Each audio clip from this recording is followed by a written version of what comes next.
Namaste. We'll now commence our next talk from this series from Heart to Heart, Volume 2, which are talks and questions and answers from the proceedings of seminars of Sahaj Marg held during September-October 1987 at France, Madagascar, Switzerland by Pujya Shri Parthasarthi Rajagopalachari Chariji Maharaj. Let us begin our next talk, 11th talk, titled The Divine Order of Reality. Excel and I share one passion. In one way, it is trying to reconcile science and spirituality. Sometimes I think it takes on another color, that it is trying to reconcile reality with unreality. It's easy to slip from one to other. I remember, let us for the moment forget Suzuki and who is the other fellow? Erich Fromm. I have great respect for both of them, but I would like to draw upon the ancient Vedantic tradition of India. You must all have heard of Shankara and his Advaitic philosophy, which, thanks to Ramakrishna and Vivekananda, has spread all over the world and is supposed to be the only true Indian philosophy. Now, Shankara is credited with having said that all is Maya. In fact, his philosophy is called Mayavad and it was supposed to have a great deal of truth behind it. Even today, I think 80% of Indian philosophy, the Indian saints, the Indian sannyasis believe in it. Maya means illusion. According to Shankaracharya, everything is illusion. Perhaps he used the word illusion as something to say about something which doesn't exist. He said, this world is illusion, this universe is illusion, only he exists. That is why it is called Advait, the one and no second one. Then came another saint called Ramanuja, who sort of upset the whole edifice of Shankara when he tried to classify reality into subjective and objective realities. And he said, even Maya has a reality. If there is nothing called illusion, how could Shankara speak about illusion? Therefore, illusion has an existence, and I don't think any follower of Shankara has been able to refute this argument yet, because you cannot possibly speak about something which has no existence in the absolute at all. Incidentally, this is the argument which is used also against atheists, that when they say there is no God, who is this God who is not, isn't it? So Shankara's philosophy rests today more on fanatic devotees than on any logical foundation. Ramanuja was able to sustain this argument and to prove that even dreams have reality. When a man dreams that he is hungry or he is dying, he suffers. Now there is no point in saying, oh, he is suffering because of Maya. For that person, the dream was a reality which gave him a real suffering, which he could feel. This order of reality Ramanuja called subjective reality, in the sense that only the experiencer of that reality feels it. Nobody else can feel it. And then he said, objective reality is that which is there, whether you perceive it or not. So in this sense, past, future are subjective realities. Each person has a past. Each person expects a future. Now your past may not be my past. Your future certainly may not be my future. So the Vedantic philosophers, or what we call Vishishta Advaitic, which means a special form of Advaita, that is what Ramanuja's philosophy is known as. He says, well, you cannot say there is such a thing as past and a future in objective reality. They are very much subjectively there. So Ramanuja brought into existence two orders of reality: the personal, subjective realities from which we suffer, which also contributes to our enjoyment or pleasure and which is unique to each individual. Therefore, we are not able to express to each other what we really feel, because even when we eat the same thing, the reality of it is subjectively different to each person. So, the philosophers of the Shankara school ask, what is the real taste of this mango? How can it be true when 100 people say 100 things about it? The Ramanuja people answer, in objective reality it has no taste at all, but in subjective reality it can have infinite taste. So, you see, this is the problem of which we are speaking of. It is not always easy to speak about something when two people speak at different levels of understanding. Now, I have great respect for Suzuki and Erich Fromm, but I would suggest that we should try to think about what they said and how true it is. This is a simple formula. All education consists in reading or trying to read what other people have said and coming to a unique personal understanding of what they have taught. It can be totally different from the teacher intended. It does not matter because education is not a process of assimilating something which somebody else has said, but using it as a ladder to further our own understanding. That is why Babuji said, I prefer original thinking. Don't waste your thoughts on somebody else's thoughts because inevitably they color your thinking. In other words, it is form of prejudice being used in its absolute sense as prejudging something. When we use somebody else's thoughts to color our thoughts, we are again looking through colored glasses. Those of you who remember Babuji's life will remember that he bought a book on philosophy, read a few pages and put the book away. When people asked him, why did you do that? He said, I don't want to be influenced by his thoughts. So you see, it is extraordinarily difficult to generate one's own original thoughts. Therefore, we have this propensity to quote a better educated we are, the more profusely we quote, which if you really understand it only means that you are read more than somebody else, but not necessarily understood more than somebody else. Coming to Suzuki and Fromm, they have said nothing more than what he has been said for thousands of years by philosophers of India, that subjectively past and future may have reality, objectively they have no reality. Now, why such a great fuss is made about the East and West meeting and coming to some really remarkable conclusion like this? I don't know. I mean, it is the foundation on which all yoga rests.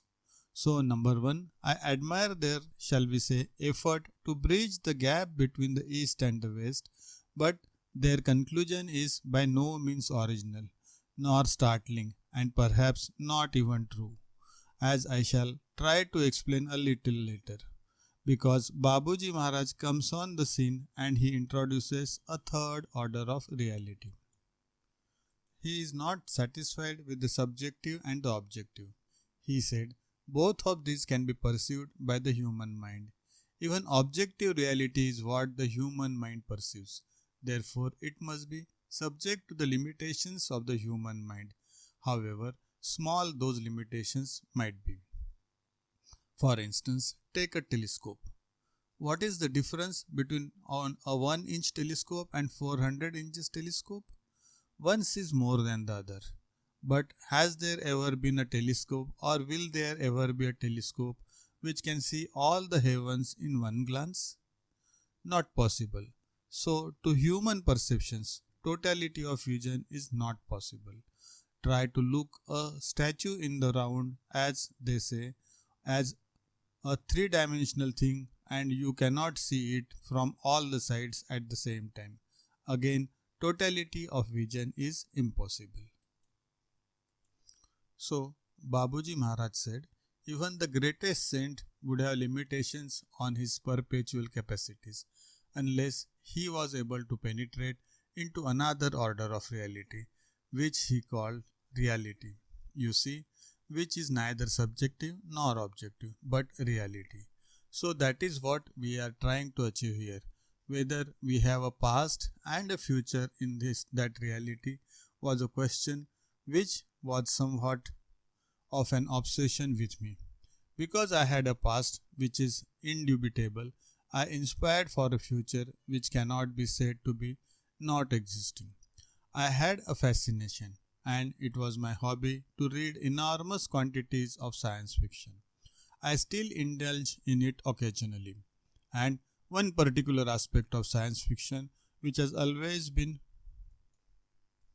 my pet obsession was the question of time. Because after all, past and future relate to time. Without an idea of time, you cannot conceive of a past and a future. So the whole question hinges on the conception of time. Now, here the Gita gives a beautiful interpretation of time where Lord Krishna says, I am time, I am the creator and the destroyer of the universe, that you see, I am everything. So, you see, the Hindu conception of time is of the divine itself. So, when you are divinized, can time exist for you? Patently not. At that stage, there is no past, no present, no future. When we are at the human level, does it exist? Yes, of course. Subjectively, we are subject to the pressures of time, more so in Europe than in the East. And you know the Japanese are making a lot of money out of this pressure of time that we face, selling watches. You can say they are making money out of time. See, the Americans are trying to convert time into money, and along comes the genius of the East and makes money out of time. This is something you should ponder over. Which is which? Is this is time money or is money time? My way, that's by the way. But even after this thing from the Gita, where God says, I am time, I asked Babuji, you are talking about growth, development, does it not take time? He said, if you look at it one way, yes. If you look at it in another way, no. I said, in what way it is yes and in what way it is no? He said, the future into which you are growing must exist now. Otherwise, you could not possibly grow into it. Can a tree grow into a space which does not exist now? It is like asking a mother, Mummy, where does the baby in your stomach find the space to grow into? Mother, all it started life as a single cell, and now it is 66 centimeters long, 4.2 kilograms weight. Where on earth did it find the space from? Or in another sense, where are the thoughts in my mind coming from? What space do they occupy? Where do they go when they go? It is all very easy to say. Discard unwanted thoughts, as unwanted thoughts are uninvited guests. So is there somewhere they come from and somewhere they go to? And when they are in me, where exactly are they? Because if I could find that, I could close up the door to that place and block all the thoughts. But there was Babuji smiling away and saying, that future into which you are growing must be present now. You cannot create the future as you grow into the future. Therefore, the future is in the present. He did not deny the future or the existence of a future. All he said was, your human consciousness separates the present and the future in a span of time. That is a mistake the human consciousness makes with its subjective appreciation of time.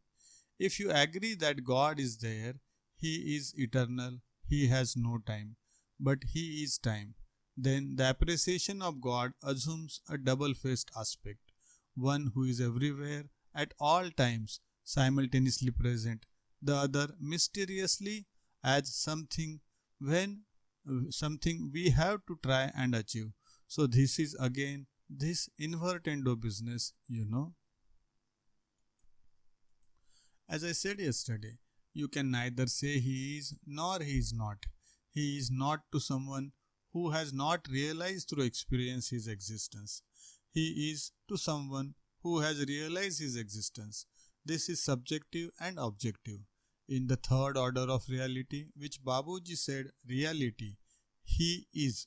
So you see, This is the beauty of the third order of reality which Babuji introduced, that it provides for all aspects, for all colors of human experience, and yet retains the reality as such, into which we have to grow progressively more and more. Then I asked him about this growing business. Does it not take time? He said, if you want me to explain it scientifically, it is difficult because I have no education. But if you want me to tell you in some simple way, I shall explain it to you. And he gave the example of a balloon which children blow. You see that however big you may blow it, the center never changes. So if you look at it from the center, what is the growth? The center says, I am here. I was always here. I am eternal.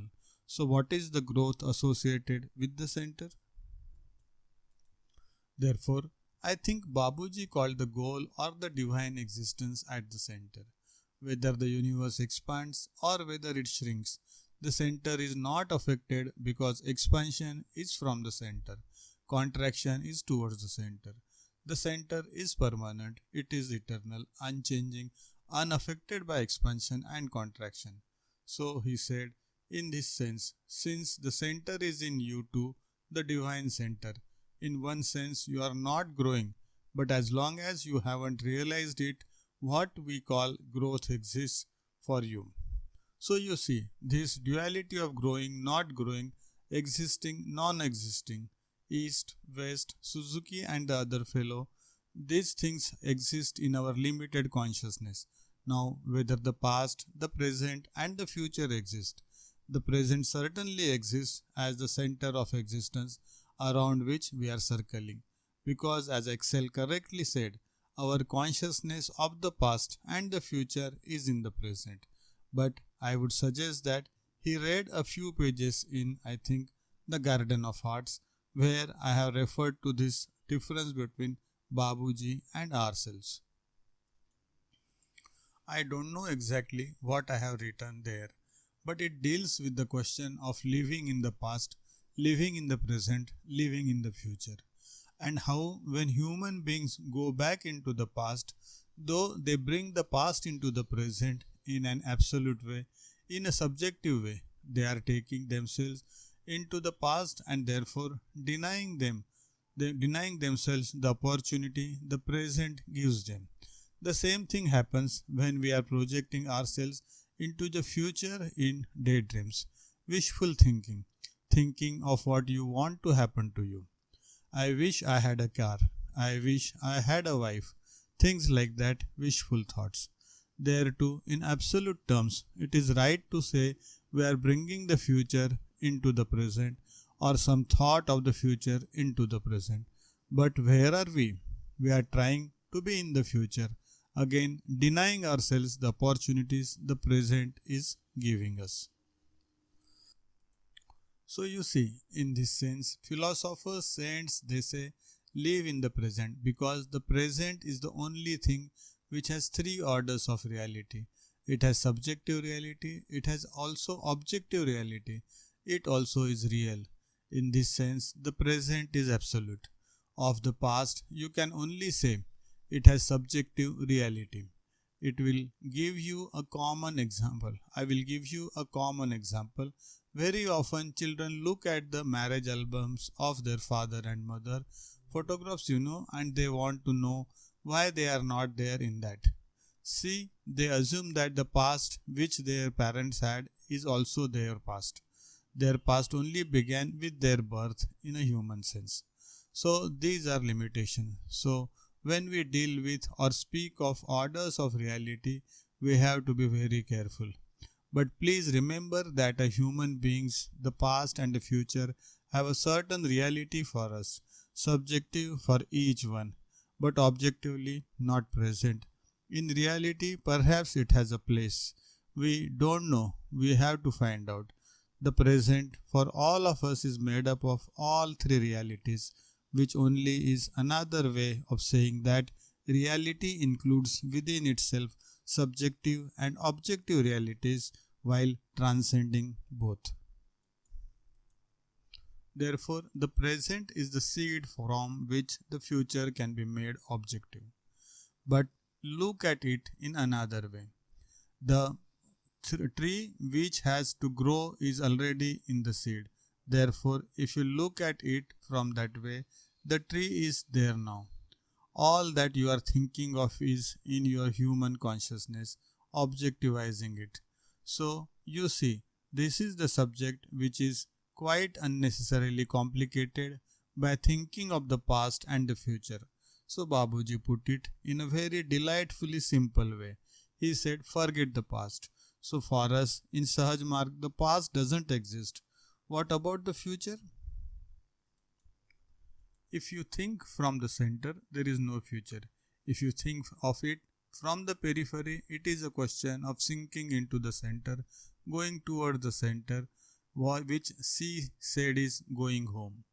Which same thing Babuji also says, so that is about point 1. There is no difference between inside and outside. It is again a question of looking at something.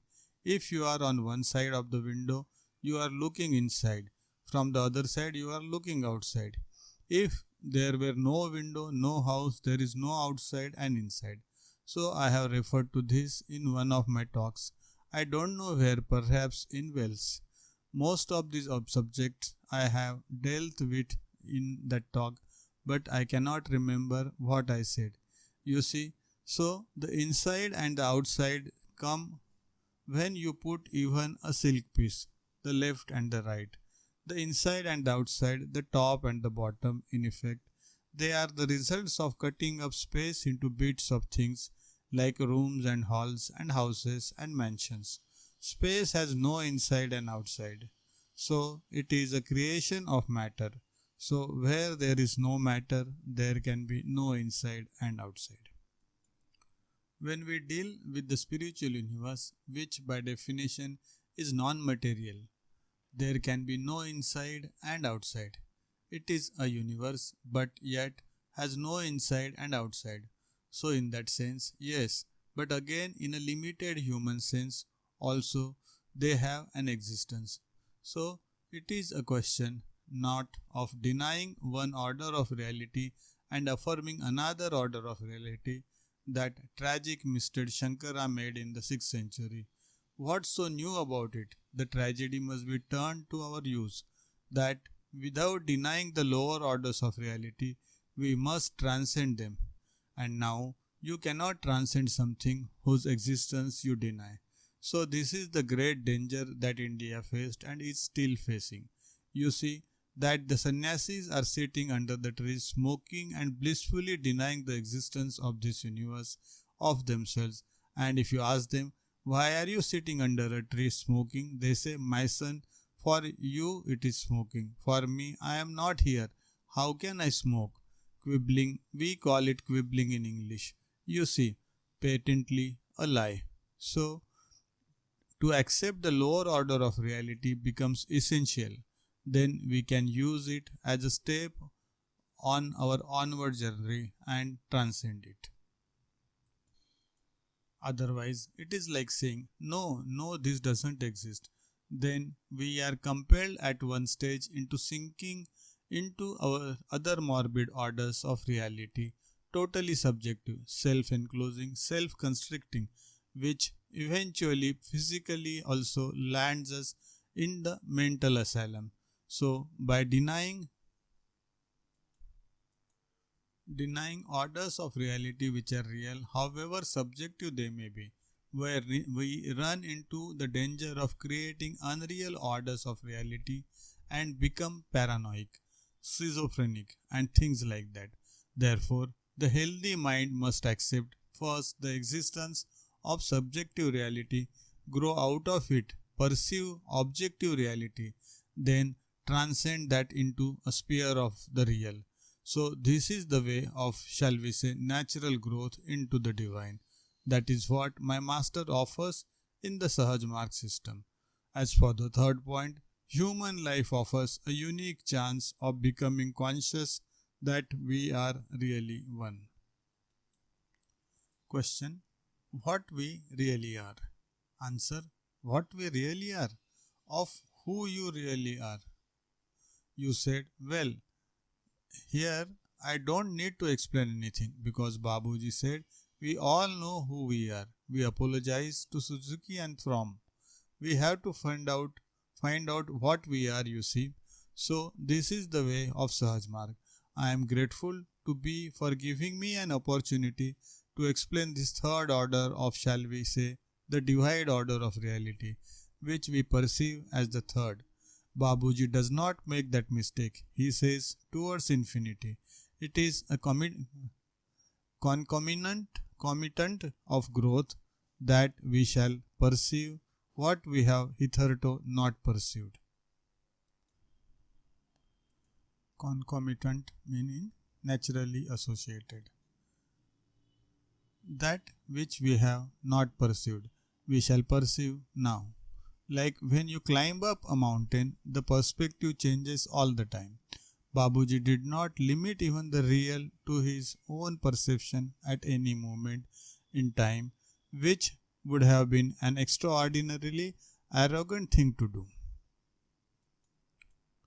On the contrary, he said with extraordinary humility that Lalaji is still swimming towards the center. I am swimming behind him, and as we go on, what further orders of reality we shall perceive, who knows? Who can say now? Nobody can say now, you see. This is why, when dealing with the central region, Babuji has 7 rings of splendor, and then inside there is an undefined region, and he has left to posterity to research and decide whether there are any more rings or not. So that is part of the future of Sahaj Marg, and inevitably there must be something left, because divinity cannot say now it is finished, because if divinity is also infinity, at no stage can there be a final position where we can say this we have achieved, nothing more is left which we have to achieve. So this is the glory and the beauty of Sahaj Marg, that while defining or seeking to define orders of reality and making them at the same time instruments of our growth as well as the goal of our growth, there is always the future to be looked after, you see. In this sense, infinity must be infinite, and therefore nobody can have a final say in these things. Therefore, it is at the same time an acceptance of scientific reality as well as an expression of human humility from one whom we considered the master of reality itself. If you seek to understand this statement correctly, you will understand one thing, that reality cannot define itself. As God cannot know He is God, reality cannot define itself. Therefore, any definition of reality must come from a human mind, and as we grow, we perceive more and more, and that is the towards infinity of Sahaj Marg. Thank you. Here we conclude our 11th talk. In the next week, we will listen to the narration of the next talk, the 12th talk, His Love. Thank you for listening.